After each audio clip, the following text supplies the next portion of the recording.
Everything you're hearing is the Justice Department and the FBI, our law enforcement agency, deciding that this was a president who needed to be reined in. The guy that you elected needed to be reined in. You sent an offbeat oddball, a guy who wasn't clubbable, who wasn't one of the elites, who wasn't a guy that people were going to be seen with.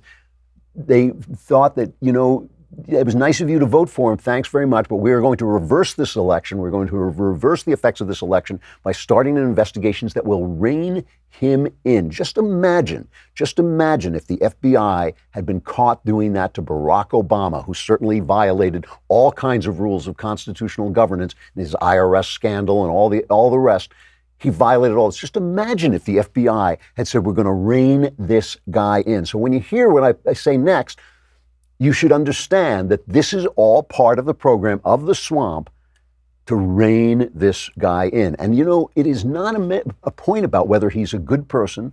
You know what I think of his morals and the way he's lived his life. It's not whether he's nice. It's not even whether he has done stuff that we don't like. It's the motive. It is the motive. It is not about, just in the same way, it's not about whether Kevin Hart or anybody else used the word queer or said something about gay people. It's not about that. It's about power. It is about using those things for power, because it doesn't count when the other side does them, right? So in this sentencing guideline, they essentially say that Michael Cohen was guilty of violating federal election law by paying off some of the dames that Trump was sleeping with and didn't want it going around. Some people on the right were saying, how can you call this a federal campaign violation if Trump has been paying off women all along? He has been. That's probably true. But we should also think about the fact that that's our president, right? That's the kind of president we had to elect to fight with the swamp, because in an empire of lies, only a crazy man will tell the truth. Only a guy like Trump. And so now they're going after him for his crazy. And we have to make sure not to get on the crazy train with him, but to defend him from what is essentially a power grab. Now, of course, the media reacted with their usual restraint. Let's listen to them. This is cut 4.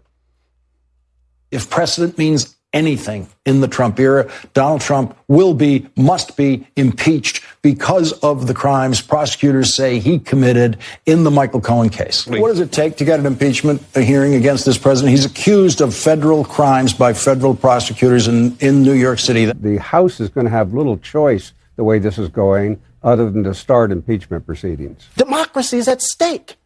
And it seems to me if Democrats don't take their responsibilities seriously, they will be held responsible for what's happening. It certainly looks like they are the kind of offenses that would call for impeachment hearings into the conduct of the President of the United States.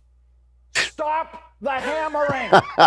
The hammering will never stop. They will never stop. Now, here's the thing, I'm not condoning paying off your cheap women that you cheated on your wife with, to keep them silent. And the idea that we as right-wingers should suddenly sit around and say, like, yeah, cool. No, that's not the point. The point is that only a guy, they are so powerful. They are so willing to destroy you. As we saw with Kevin Hart, they're so willing to take him in. Doesn't matter. Does it matter that he's a black man who worked his way up to get there? No, it does not. Does it matter that the kid who won the Heisman Trophy, same thing? Nope, absolutely not. It is what you are allowed to say. It is making sure that you all tote the line, that we're all living on their plantation. That's the whole point.